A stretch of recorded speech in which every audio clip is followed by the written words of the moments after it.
நான் சொன்னேன் ஆரோனக்கிட்ட வந்து எது ஆரோனுடைய பங்கு, ஆரோன் ஐயாவோட பங்கு என்னது அப்படின்றத பேசுவோம் மோஸ்ட்லியா கிட்ட. ஓகே, இது மூலமா நம்ம என்ன சொல்ல வரோம்னா பாஸ்டர்ஸ் உடைய பங்கு என்னது அப்படின்ற விஷயம். இப்போ ஊழியத்துல வந்து ஒரு எக்ஸாம்பிள் சொல்லிட்டு அதுக்கப்புறம் நான் உங்ககிட்ட சொல்றேன். என்னன்னா இப்போ பார்த்தீங்கன்னா ஊழியக்காரர் இருந்தாரு. அந்த ஊழியக்காரர் வந்து அவர் வந்து பர்சனலா அவருக்குன்னு யாரும் பர்சனல் அப்படின்னு சொல்லி கொடுத்தா மாத்திரம் தான் அவர் என்ன பண்ணுவாரா பர்சனல் யூஸ்க்காக யூஸ் பண்ணலாம், பர்சனல் தேவைக்கு யூஸ் பண்ணுவாரு. அதே இது பார்த்தீங்கன்னா சும்மா எதுவுமே சாம கொடுத்தா கூட ஊழியத்துக்கு தான் என்ன பண்ணுவாரா கொடுப்பாராம். இப்படிப்பட்ட ஒரு தேவ மனுஷன் அவர் என்ன பண்றாரு, ஒரு நாள் அவருக்கு வந்து ஒரு பர்சனல் தேவை இருந்ததுனால எப்பவுமே பர்சனல்னு சொல்லி கொடுக்குறவங்க என்ன பண்ணிட்டு அன்னைக்கு சொல்லவே இல்லை, எதுவுமே சொல்லாமல் கொடுத்துட்டாங்க. ஸோ அந்த ஊழியக்காரர் வந்து என்ன பண்ணு தெரியாம சரி இதை நம்ம பர்சனல் தேவை இருக்கிறதுனால பர்சனலாக யூஸ் பண்ணிக்கலாம், எப்பவுமே பர்சனல் கொடுக்குறவங்க தானே அப்படின்னு சொல்லிட்டு அது என்ன பண்ணிருக்கிறா அந்த ஊழியக்காரர் எடுத்துக்கிறாரு.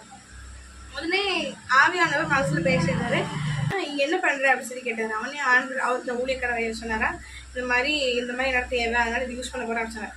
உடனே அதுக்கு ஏசப்பா சொன்னாரா வந்து நீ வந்து இவ்வளவு நாளா நீ வந்து அந்த ஊழியத்துக்குன்னு வர்ற தொத்தை வந்து என்ன பண்ணது கிடையாது, அது உனக்குன்னு எடுத்ததே கிடையாது, அது தீட்டாக்குனதே கிடையாது, அவருக்குன்னு அவன் வந்து என்ன பண்ணது கிடையாது, எடுத்ததே கிடையாதா, இது வரைக்கும் அதை வஞ்சதோ எதுவுமே செஞ்சது கிடையாது. அப்படிப்பட்ட ஒரு உண்மையான ஒரு ஊழியக்காரர் தான்.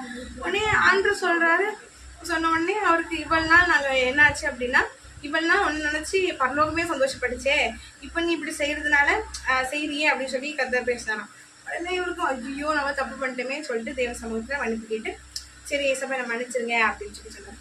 இப்ப பாருங்க, இது மூலமா நம்ம என்ன சொல்ல வரோம் அப்படின்னா பர்சனல், அதாவது ஆரோனுக்கு அப்படின்னு சொல்லி என்ன பண்ணப்பட்டிருக்கு சொல்றது, ஆரோனுக்காக அப்படின்னு சொல்லி ஆண்டவர் என்ன பண்ண ஒதுக்குறாரு, தனியா ஒதுக்குறாரு. இது வந்து ஊழியத்துக்காக சொல்லாம ஆரோனுக்கு, ஆரோன் குமாரர்களுக்கு அப்படின்னு சொல்லி சொல்றாரு. அப்போ அதே போலதான் இப்ப நாமளும் கூட நம்ம காணிக்கை செலுத்துவோம் பண்ணுவோம். அந்த ஊழியக்காரர் எப்படி உண்மையா ஊழியக்காரங்களும் சரி, அந்த ஊழியக்காரரை போல நாமளும் என்ன பண்ணணும் அப்படின்னா உண்மையா உத்தமமா இருக்கணும்.